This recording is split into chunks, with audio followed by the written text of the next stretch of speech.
오늘 우리가 읽은 말씀은 예수께서 회당장 야이로의 딸을 고쳐주신 이야기입니다. 21절부터 이 야이로의 딸을 되살려주시는 이야기가 기록되어 있는데, 아마 여러분이 보고 계시는 성경책에도 이 이야기는 마가복음에만 기록된 것이 아니라 마태복음과 누가복음에도 기록되어 있다는 설명이 되어져 있을 것입니다.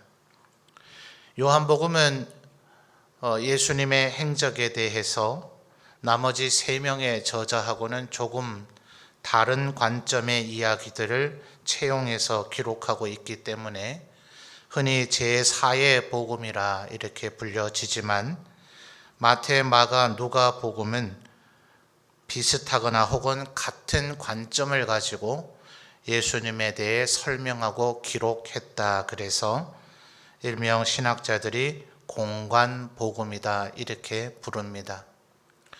그러나 그렇다고 해서 마태, 마가, 누가의 세 복음서가 100% 똑같은 내용만을 다 기록하고 있는 것은 아니라, 오늘 우리가 읽은 이 사건처럼 3명의 저자가 모두 다 기록하고 있는 이야기는 그렇게 많지는 않습니다.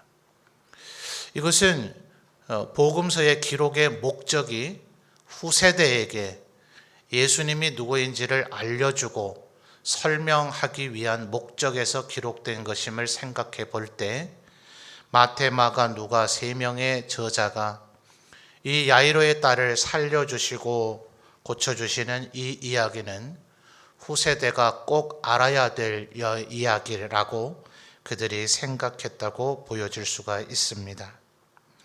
특별히 22절에 보면 이 야이로가 회당장이라고 하는 것을 설명해 주고 있는데, 회당이라 하는 것은 바벨론 포로기 이후에 출현되었다고 신학자들은 추정합니다. 예루살렘의 성전은 파괴되었고, 물론 그 후에 에스라에 의해서 제2의 성전이, 또 예수님 당시 때는 헤롯 왕가가 증축을 한 성전이 있기는 했지만, 전 세계 열방으로 흩어져 버린 소위 디아스포라라 불려지는 이방 지역의 유대인들이 본토에 있는 유대인들보다 훨씬 더 많았기 때문에 그들은 성전을 찾기가 몹시 어려웠는지라 자연 발생적으로 성경을 읽고 하나님을 예배하는 회당이라는 것이 생겨지게 되었습니다. 이방 지역에서 먼저 생겨진 이 회당이 유대 지역 안에도 조직화되어지기 시작을 했는데, 기록에 따르면 유대 성인 남자 10명이 있어야 회당을 조직할 수 있었다.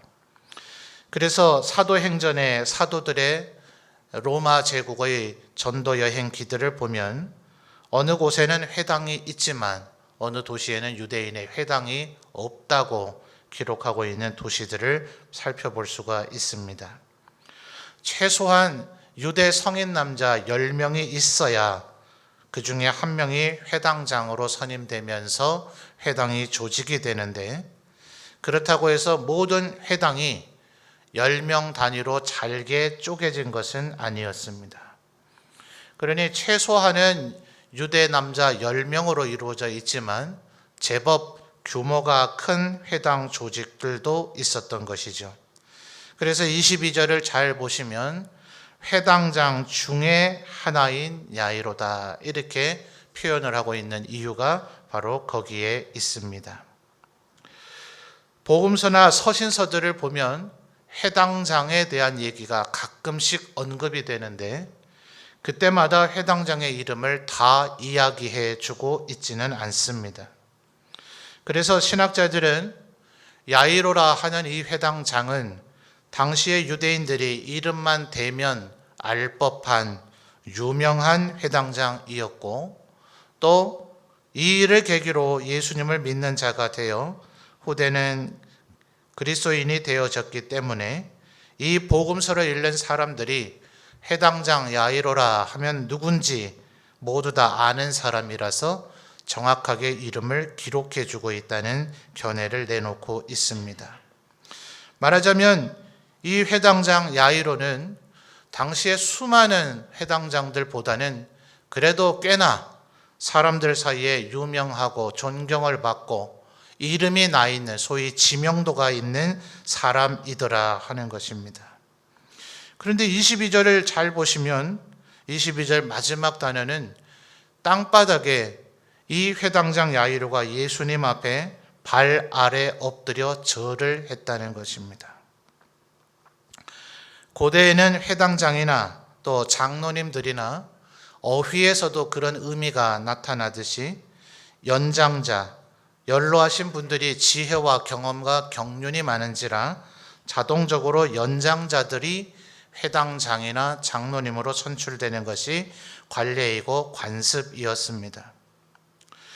이 야이로의 딸이 12살이라는 것만 오늘 본문 단락에서 설명해 줄 뿐 야이로의 나이를 말해주고 있지는 않으나 누가 보더라도 30대 초반인 예수님보다는 훨씬 나이가 많은 사람이었을 것이다.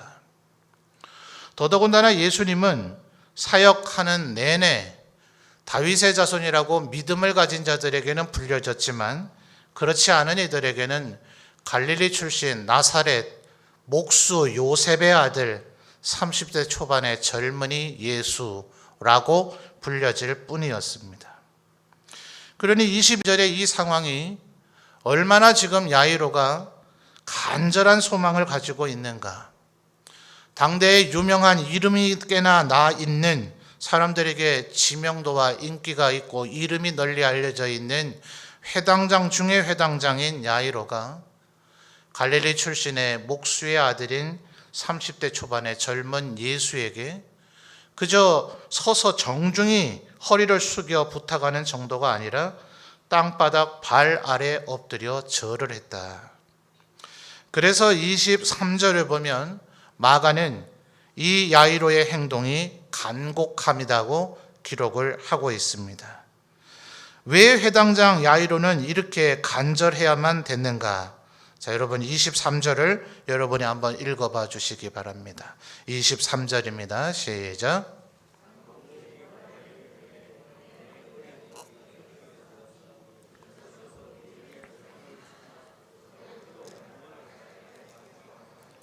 아멘. 자, 간곡히 구한 이유가 뭐예요? 내 어린 딸이 어떻게 됐습니까? 죽게 되었사오니 오셔서 그 위에 손을 얹으사 그로 구원을 받아 어떻게 해달라고요? 살게 하소서. 자, 오늘 우리가 읽었던 42절을 한번 확인해 보죠. 42절을 보면 소녀가 곧 일어나서 걸으니 나이가 몇 살이라고요? 12살이요. 여러분의 자녀가 12살이었던 때가 기억이 나십니까? 혹시 그보다 더 어린 자녀만 있는 분들도 계시겠습니다만 주위에 12살 정도 된 아이들, 조카나 이웃에 있는 아이들을 우리가 얼마든지 상상할 수 있을 터이니 한번 상상을 해보십시오. 그 12살 난 아이가 지금 많이 아픕니다. 정말 심각할 정도로 아픕니다. 주위 사람들이 당신의 딸이 지금 건강이 어떠냐 그럴 때 아마 죽을지 모르겠어요 라는 말을 쉽게 할 수 있겠습니까? 누가 보더라도 정말 위중합니다. 정말 죽을런지도 모르겠습니다. 그러나 우리는 우리의 그냥 상식적인 관념 속에서 죽음은 죄송합니다만 연로하신 분들에게 가까이 와 있다 생각하는지라 나이가 어린아이들, 젊은 청년들 정말 저러다 잘못하면 죽는데 싶을 정도의 위험천만한 일을 서슴지 않고 하는 걸 보지 않아요? 왜 그래요? 그네들의 나이 생각 속에서는 내게는 죽음은 가까이 와 있지 않다는 어리석은 오만함이 그들의 본능 속에 내재되어져 있기 때문에 그렇습니다.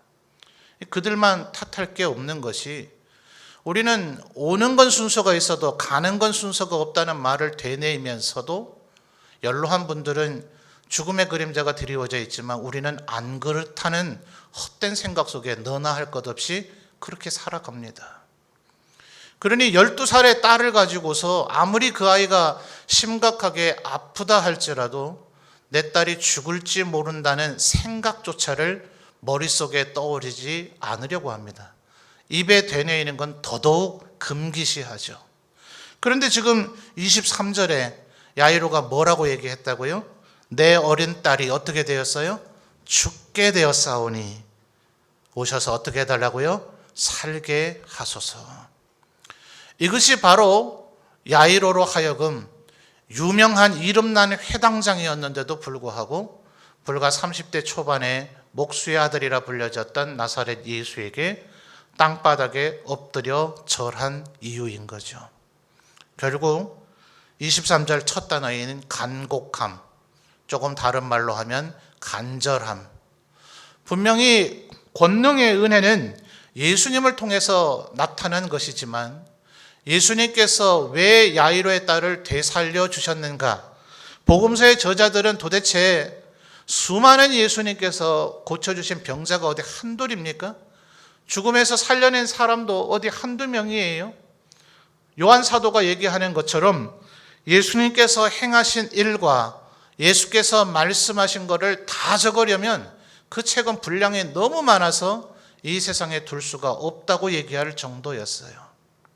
수많은 기적들 가운데 왜 3명 모두가 이 사건을 복음서 안에 기록했을까요? 실제로 우리가 66권을 지금 한 권으로 성경을 엮어서 이걸 손에 들고 읽고 하다 보니까 굉장히 양이 많고 분량이 많고 두껍다고 여기겠지만 쪽복음이라는 게 있어요. 성경을 휴대하기가 좀 어렵기 때문에 성경을 잘게 나누어서 편집된 책들이 있습니다. 그러면 우리 남자분들 양복 윗주머니에 소위 포켓에다가 그 하나하나씩을 얼마든지 넣고 휴대해 가면서 어디서든지 읽을 수 있도록 해놓은 것들입니다. 자, 그런 형태로 만약 이 66권을 나눠 놓는다면 이 3개의 복음서 각각 하나는 너무나 짧은 거예요. 신문 하나 정도밖에 분량이 되지 않아요.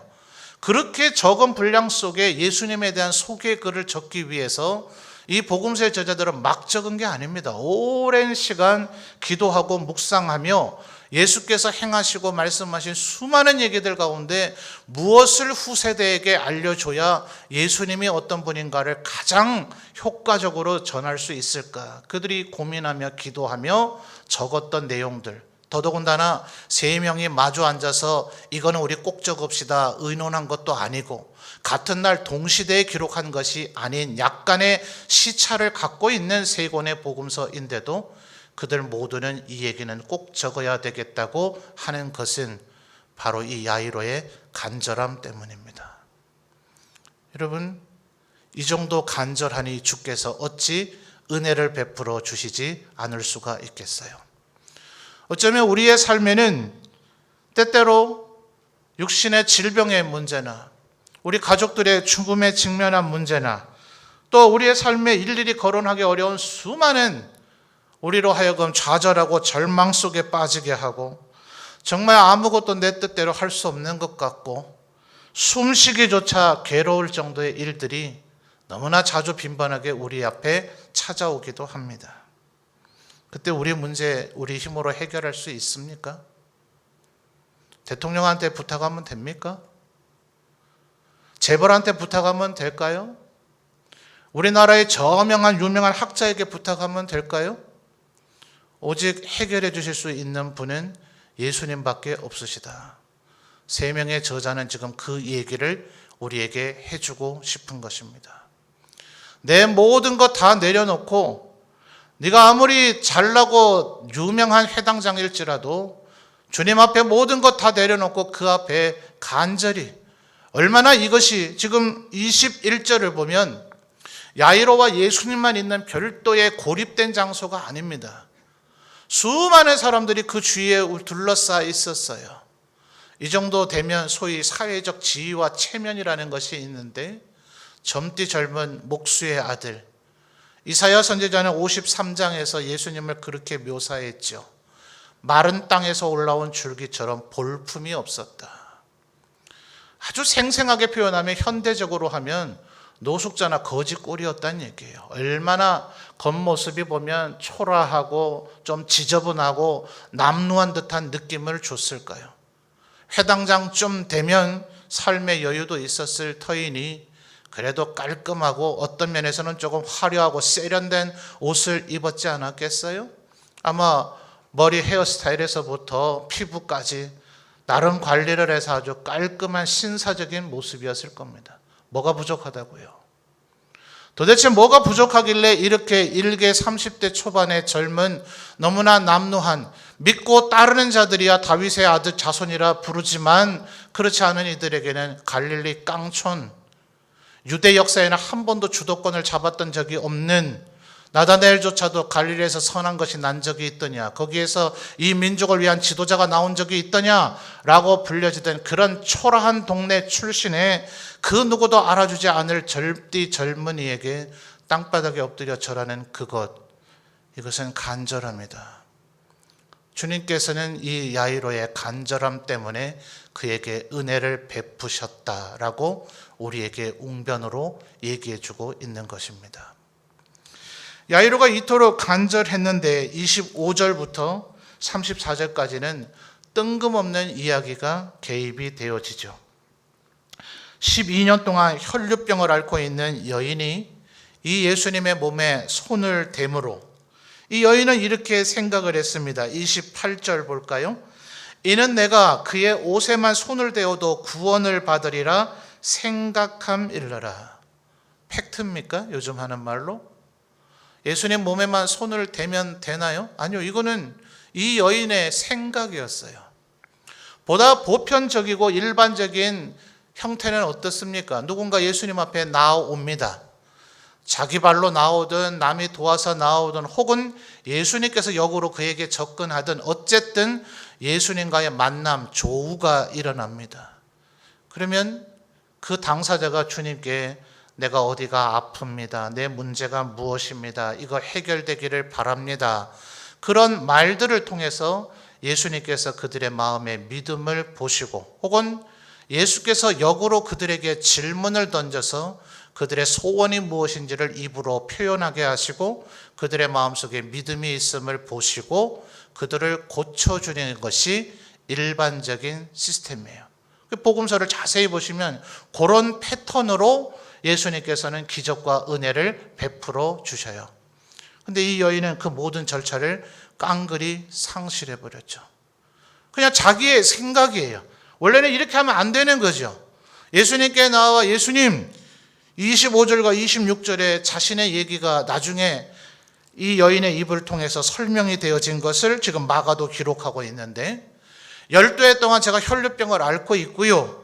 많은 의사를 만났지만 오히려 괴로움만 받았고요. 가진 돈 다 허비했고요. 효험도 없고 오히려 증세는 더 중해졌습니다. 제발 저를 불쌍히 여겨주십시오 라고 하고 예수님은 이 여인을 불쌍히 여기셔서 고쳐주셔야 되는데 이 여인은 이 얘기도 안 하고 예수님의 반응도 없이 그저 자신의 막연한 생각, 그 생각 속에서 이 여인은 내가 옷에만 손을 대도 구원을 받을 것이다. 말도 안 되는 생각이죠. 그런데 문제는 예수님께서 이 여인의 마음을 아시고 읽으셨기 때문에 34절 여러분 한번 읽어보실까요? 34절입니다. 시작.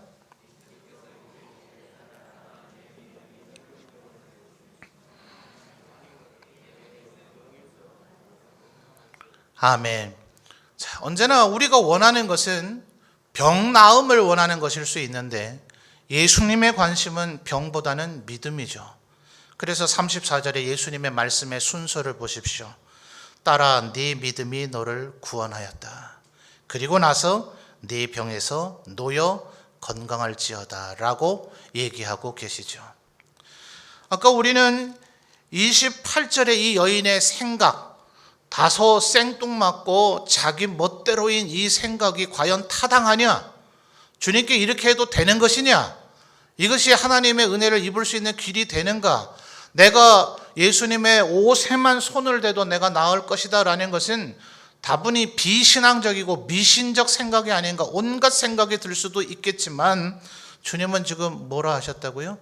딸아 네 믿음이 너를 구원하였다. 주님은 그것을 믿음으로 인정하셨습니다. 예수님에게 지금 날 고쳐주세요, 날 살려주세요, 내 질병을 고쳐주세요라는 얘기를 하지도 않았어요. 그런데 예수님께서는 지금 자신의 몸에서 30절을 보시면 예수께서 그 능력이 자기에게서 나간 줄을 곧 스스로 아시고 주위를 둘러보시면서 누가 나에게 손을 댔느냐. 자, 이렇게 해서 이 이야기가 시작이 됐습니다. 누가 나에게 손을 댔느냐. 제자들이 어이없어 얘기하죠. 예수님 지금 수많은 사람들이 둘러싸서 밀고 땡기고 하는데 예수님에게 본의 아닌 접촉이 일어난 사람이 한두 명이 아닐 것인데 지금 누구 보고 손을 댔냐고 하시면 저희가 어떡합니까? 아마 이렇게 대답을 한 거죠. 근데 예수님은 그 수많은 그런 사람들이 아니라 분명히 특별한 어떤 의도와 목적을 가지고 내 몸에 손을 댄 이가 있다. 그건 누구냐? 이렇게 지금 물으신 거죠. 그럴 때 예수님 앞에 32절과 33절을 보니 이 여인이 33절 여자가 자기에게 이루어진 일을 알고 두려워하여 떨며 와서 그 앞에 엎드려 그 다음 뭐라 얘기합니까? 모든 사실을 여쭈니. 그러니까 사실은 이 33절에 이 여인의 행동으로 인해서 25절과 26절에 이 여인의 내력을 마가도 알게 돼서 25절, 26절에 기록을 한 거죠. 실제 이 얘기는 33절 상황 속에서 여인의 입에서 다 나온 이야기입니다. 근데 여러분 한번 잘 생각을 해보세요. 혈류병이라 하는 것은 부인과 계통의 하혈 증세입니다. 여인들은 질병이지만 남 앞에 이런 질병의 증세를 얘기하기는 조금 민망하고 부끄럽고 수치스러울 수 있어요. 현대적인 여성과 인권을 생각한다면 이런 병 증세에 대해서는 이렇게 공공연하게 거론하고 얘기하면 안 되죠. 예수님께는 모든 걸 아실 거 아니에요. 굳이 그 여인이 무슨 증세로 아팠으며 또 예수님의 몸에 손을 대서 지금 그 병이 치유됐으면 이제 됐잖아요. 치유 안 된 것도 아니고 치유 안 됐기 때문에 예수님 제가 그런 생각을 가지고 만지기까지 했는데도 안 고쳐졌어요. 제발 저를 불쌍히 여겨주세요 라고 한다면 예수님의 도움을 간청하기 위해서 필연적으로 말할 수밖에 없었지만 이미 다 고쳐졌잖아요. 그럼 그냥 묻어두면 안 됩니까? 그냥 갈 길 지금 빨리 가시면 안 됩니까? 아까 3절에 야이로가 뭐라고 얘기했어요? 내 딸이 죽게 됐대잖아요. 죽게. 지금 조금 아픈 정도가 아니고 위태한 정도가 아니라 죽게 됐대잖아요. 야이로의 마음에 그런 생각 안 들까요? 예수님, 이 여자 12년 동안 분명히 괴롭기는 했겠지만 지금 살아있네요. 12년 한 달이 된들, 12년 석 달이 된들, 아니 13년이 된들 이 여인은 살아는 있네요. 힘들고 괴롭기는 했겠지만 살아있네요. 내 딸은 죽어가고 있다니까요. 이런 생각이 들 수도 있지 않을까요? 뭐 때문에 지금 여기서 쓸데없이 시간을 끌고 계십니까? 라고 충분히 생각할 법한 상황이죠. 35절을 볼까요? 35절을 보니 아직 예수께서 말씀하실 때에 마가도 이 느낌이 충분히 들기 때문에 그때라고 얘기하지 않고 야이로의 집에서 사람이 찾아왔다고 그냥 얘기하지 않고 아직 예수께서 말씀하실 때에 이 여인과 예수님의 대화를 여기 일일이 기록하지는 않았지만 꽤 적지 않은 시간 동안 많은 얘기를 나누었다는 거죠.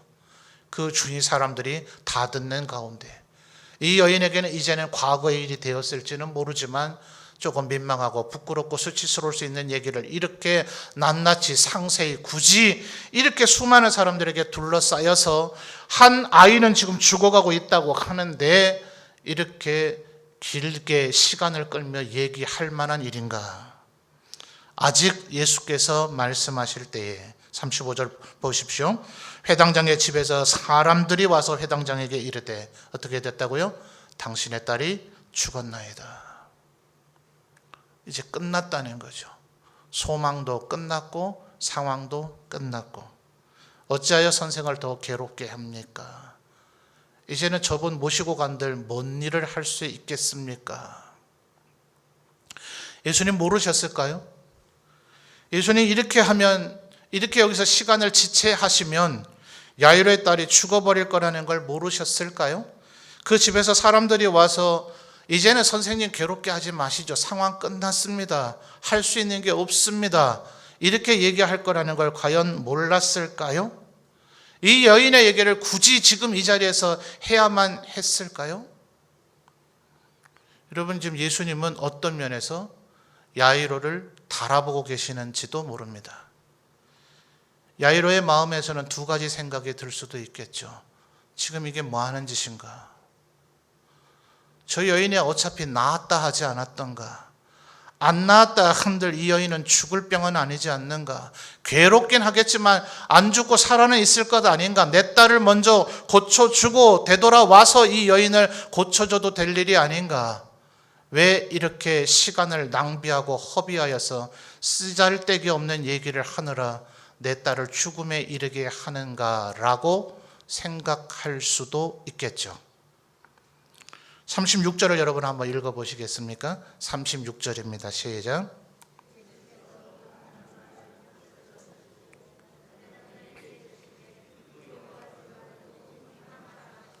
아멘.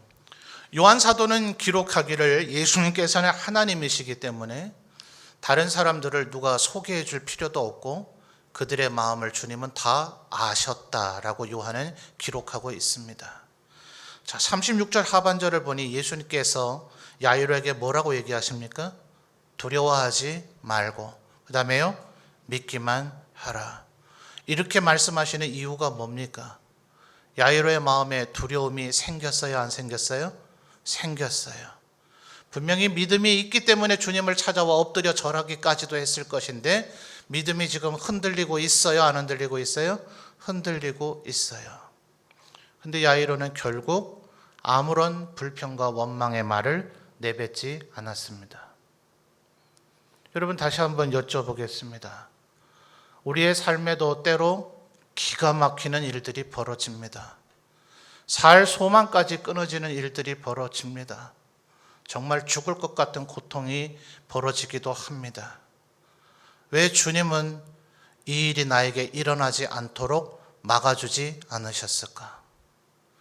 왜 진작 해결해 주지 않으실까? 왜 이 모양 이 꼴이 되도록 계속 방치해 두실까? 왜 코로나는 연 3년이어 여전히 우리의 삶을 위협하도록 하나님은 가만히 계실까? 수많은 의문이 생길 수도 있고 두려운 마음이 생길 수도 있고 믿음이 요동칠 수도 있습니다. 그러면 하나님 외에 다른 해결의 방법이 있습니까? 이제는 하나님께서 이 문제에 관심이 없으신 것 같으니 하나님께서 어리석게도 시간을 낭비하셔서 내 딸을 죽음에 이르게 했으니 이제는 다른 존재를 찾아가서 이 사정을 아뢰고 도움을 요청할, 간청할 대상이 있습니까? 여전히 유일한 해결은 주님밖에 없으시죠. 야이로는 이 관문을 지금 넘어섰습니다. 내 딸이 죽었다 한들 살려달라는, 고쳐달라는 그 차원을 넘어서서 이제는 살려주셔야 되는 상황이 되었다 한들 유일한 희망은 이분뿐이다. 유일한 해결책은 이분뿐이다. 35절에 분명히 회당장의 집에 이쯤 되는 일을 야이로에게 전달할 거라면 하찮은 종이 오진 않겠죠. 38절부터 보니까 회당장의 집에 꽤 많은 사람들이 모여 있습니다. 그 사람들이 지금 회당장이 예수님을 만나러 간 사이에 딸이 결국 죽었기 때문에 안 되겠다, 빨리 야이로 회당장에게 이 사실을 알려라 할 때 어떤 사람 보냈을까요? 제가 회당장 집에 있는 사람들 중에 하나라면 그래도 회당장이 존중할 만한 여기에 있는 사람들 중에 꽤나 비중이 있는 사람이 가서 이 사실을 전해야죠. 그게 야이로에 대한 예의죠. 당신의 딸이 결국 목숨을 잃었습니다. 그저 하찮은 종을 보낼 정도가 아니죠. 근데 그들이 지금 뭐라고 얘기했다고요? 35절 하반절에 끝났습니다. 소망은 사라졌습니다. 이제 예수님 더 귀찮게 하지 마십시오. 무시할 수 없는 사람들의 조언이죠. 어쩌면 야이로가 의지하는 사람들이었을지도 모릅니다. 그들이 상황 끝났답니다. 근데 야이로는 여기에서 흔들리지 않고 오직 주님을 바라보았습니다. 그래서 주님과 함께 자신의 집으로 옮겨갔습니다. 38절 보겠습니다. 회당장의 집에 가니 떠드는 것과 사람들이, 그 다음 무슨 단어가 나타나죠? 울며, 그 다음에요, 심히 통곡함을 보셨어요. 이미 울며라고 하는 단어 속에서 회당당 집의 분위기가 어떤지 충분히 설명이 됐잖아요. 그런데 마가는 울며라는 한 단어로 만족하지 않고 심히 통곡하고 있다고 여겼습니다. 이들 왜 그럴까요? 야이로를 너무나 사랑하니까요. 야이로의 딸을 너무나 사랑하니까요. 그래서 예수님께서 39절에 너희가 어찌하여 떠들며 우느냐, 이 아이가 죽은 것이 아니라 잔다 라고 얘기하자 40절 그들이 비웃었습니다. 이들은 악당들이 아닙니다. 아마도 야이로의 가족이거나 친척이거나 친지였을 겁니다.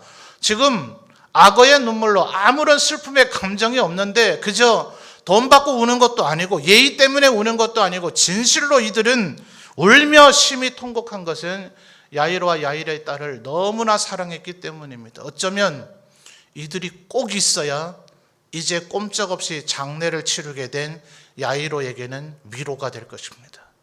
이들 지금 뭐 때문에 왔어요? 야이로의 딸이 제발 살아나기를 염원하는 마음으로 모였고 죽음에 이르자 지금 그 슬픔을 나누려고 야이로와 야이로의 딸을 위해서 울어주고 있는 사람들입니다. 근데 그들이 예수님의 말을 비웃습니다. 이때 야이로의 마음이 어떨까요? 내 믿음이 지금 헛된 것인가? 나는 지금 일어나지 않을 헛된 망상을 기대하고 있는 것인가? 나를 알고 있고 나를 사랑하고 나를 지지하는 내 주위에 있는 모든 이들이 상황 끝났다. 무슨 아이가 잔다고 하느냐라고 예수님을 비웃으며 이제는 할 수 있는 일이 아무것도 없다고 얘기하고 있을 이때에 이 말들을 듣고 있는 야이로의 마음이 어땠을까요? 이젠 소망이 없는 것인가? 충분히 그런 마음이 들 수 있었을 것입니다. 근데 40절에 보면 예수님께서 그들을 다 내보내셨습니다. 성경 굉장히 조금 고상하게 번역하고자 하는 경향들이 있습니다. 번역가들에게는. 가이사랴 빌립보에서 베드로가 예수님에게 주는 그리스도시요 살아계신 아들이십니다 라고 얘기했을 때 예수님께서 십자가의 죽음을 얘기하시자 베드로가 주여 그리 마옵소서라고 얘기하죠. 그럴 때 베드로가 예수님을 힐난했다. 아주 점잖은 단어예요. 그 단어의 의미는 거의 욕하고 저주하듯이 했다. 좀 더 드라마를 위한 시나리오로 그 버전을 바꾼다면 멱살쯤은 잡았을 것이라고 신학자들은 얘기합니다. 그런 과격한 베드로의 언사를 힐난이라고 하는 그래도 좀 점잖은 단어로 조금은 완화시켜서 기록 혹은 번역하는 것이 성경 번역자들의 패턴입니다. 성경에 너무나 과격한 양상을 표현하고 싶지 않아 하죠. 40절에 예수께서 그들을 다 내보내신 후 보다 정확한 원문의 의미는 내쫓았다는 얘기입니다. 이 믿음이 없는 자들, 쓸데없는 자들, 야이로에게 조금도 도움이 안 되는 자들 다 꺼져라. 다 집 밖으로 나가라. 지금 그들을 내보내고 있는 겁니다. 예수님께서 무슨 권리로요? 지금 이 집에 와 있는 사람들에게 제발 내 집에서 나가 주십시오 라고 말할 수 있는 유일한 권한이 있는 사람은 누굽니까? 야이로죠. 야이로가 정말 이들이 내게 도움이 안 된다면 죄송하지만 미안하지만 절 위해서 오셨겠지만 이제는 다 집으로 좀 돌아가 주시겠습니까? 나 혼자 있고 싶습니다. 아마 이런 정황이라면 가능하겠죠. 예수님이 지금 이 사람들은 어쨌든 40절에 예수님의 말을 비웃었을지는 모르지만 이들은 38절에 이 야이로와 야이로의 딸을 위해서 울며 심히 통곡했던 이들이에요.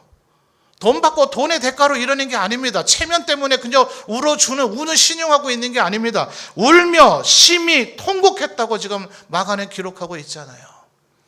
그들의 마음에 이 야이로와 야이로의 딸을 향한 진심이 느껴지십니까? 근데 그들을 예수님께서 쫓아내고 있어요. 이것은 야이로의 입장에서는 굉장히 난처한 행동이죠. 야이로에게 무례한 행동일 수도 있습니다. 일은 예수께서 저질렀지만 뒷수습은 사과는 야이로가 해야 될지도 모릅니다. 왜 그런 무례한 젊은이를 데리고 와서 우리로 그런 모욕을 당하게 했느냐 라고 야이로가 사과해야 될지도 모릅니다. 예수님 왜 이러십니까? 저를 위해서 온 사람들입니다. 그냥 두시죠 라고 야이로는 얘기하지 않아요. 이상하잖아요. 분명히 22절과 23절을 보면 이 수많은 사람들이 있는 곳에서 땅바닥에 엎드려 절할 정도로 야이로는 과감한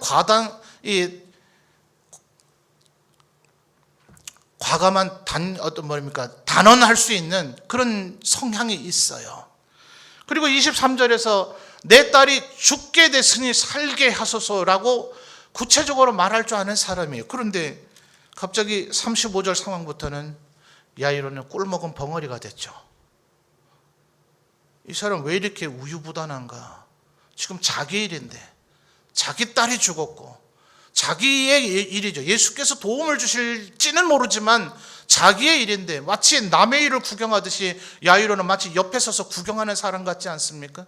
왜 이렇게 35절부터 야이로는 꿀먹은 벙어리가 됐는가? 이것이 여러분 야이로의 또 다른 간절함입니다. 이미 내 소원, 내 바람, 내가 해결받기 원하는 것 주님께 이야기했습니다. 주님께서 어떻게 하시는지 주님이시잖아요. 주님의 이유가 있을 것 아닙니까? 납득이 되지 않아도, 시간이 지체된 것 같아도, 예수님의 말과 행동이 어리석어 보여도, 경우에 맞지 않는 것 같아도 야이로는 지금 초점을 잃지 않고 있습니다. 주위 사람들 소중하죠. 비웃는 그들의 견해도 중요하죠. 이미 당신의 딸이 죽었으니 더 이상 소망이 끝났다는 그들의 진단과 판단도 중요하죠. 아니요, 지금 이루어야 되는 것은 내 딸이 살아있었다면 고침을 받아야 되고 내 딸이 죽었다면 살아나야 된다. 이 일을 해줄 수 있는 분은 오직 예수님밖에 없다. 내 지인들, 내 가족, 친척, 지인 모두 소중하지만, 나에게 조언을 해주는 저들 소중하지만, 나에게 예수님이 이미 더 이상 귀찮게 하지 마라, 당신의 딸이 죽었다, 저 아이는 잔다 하는 말을 비웃는 그들의 견해, 판단 모두 다 소중하지만, 아니요, 내 초점은 내 딸은 살아날 것인가. 야이로는 오직 이것에 초점을 맞추고 있었기 때문에 다른 모든 것에는 개의치 않고 오직 주님의 얼굴만 바라봤습니다. 주님 나를 불쌍히 여기소서 하는 마음으로 그는 예수님 곁에 있을 때 37절에 나타난 베드로와 야고보와 요한, 그리고 야이로의 부모 5명만 데리고 들어간 예수님께서는 41절에 이 딸아이의 손을 붙잡고 달리다곰이라 말씀하셨습니다. 예수님은 이미 일부러 이 12년 동안 혈루병 앓았던 여인과의 대화를 통해서 야이로에게 보여주고자 하셨던 겁니다. 말씀드렸듯 이 혈루병 걸렸던 여인은 일반적인 패턴을 벗어났습니다. 주님께 자신의 요청도 얘기하지도 않고 그저 자신의 생각대로, 어떤 면에서는 무례하게, 현대는 가능할지 모르나 유대사에서는 더더욱 금기시되는, 예수님은 어쨌든 랍비라고까지도 불려졌던 분인데 랍비의 위치에 있는 분에게 여성이 손을 댄다, 접촉을 한다, 이것은 부정케 만드는 몹시나 금기시되어 있는 행동입니다. 해서는 안 될 일입니다. 그런데 예수님은 그것을 믿음으로 인정하셨고 은혜를 베푸셨습니다. 그러면 예수님 앞에 와 엎드려 절하며 간곡히 간청하는 야이로의 간청은 어떻게 하시겠습니까?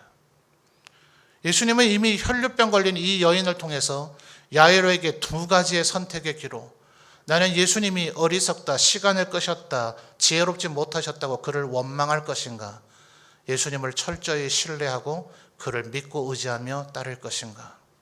야이로는 끝까지 간절함을 잃지 않았고 초점을 흐트러뜨리지 않았기 때문에 그 마음에 소원하는 바 그의 딸의 살아남, 그의 딸의 고침을 받을 수가 있었습니다. 사랑하는 성도 여러분, 주님 앞에 간절해지시는 여러분들 되시기를 바랍니다. 초점을 잃어버리지 않는 여러분들 되시기를 바랍니다. 우리의 모든 문제 해결해 주실 유일한 분, 그분은 주님이시고 그분의 판단은 언제나 옳으시고 그분의 생각은 때로 우리의 생각과 달라서 우리가 다 이해되지 않으나 주님은 주님의 지혜로 이 세상의 모든 지혜를 어리석다 조롱하셨고 주님은 끝내 주님이 이루고자 하시는 일들을 이루셨으며 모든 것을 합력하여 선이 되게 하셨습니다. 오직 주님만 바라보며 초점을 흐트러뜨리지 아니하고 간절하게 주님께 요구하고 간청함으로 말미암아 우리를 위해 일하시고 행하시는, 오늘도 우리에게 달리다곰이라 얘기하시는 주님의 은혜를 누리실 수 있는 모든 성도들이 되시기를 바랍니다.